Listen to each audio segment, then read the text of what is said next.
How to deactivate your TikTok account. In this tutorial, I will show you how to deactivate your TikTok account.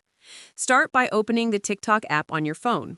Once the app opens, go to the bottom right corner of the homepage and tap on the profile icon. This will take you to your profile page. On the profile page, tap on the menu icon located at the top right corner. From the menu that appears, tap on Settings and Privacy. On the Settings and Privacy page, scroll down and tap on Account.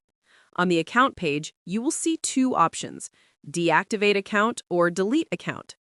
Tap on Deactivate Account. On the next page, TikTok may ask you to confirm your choice.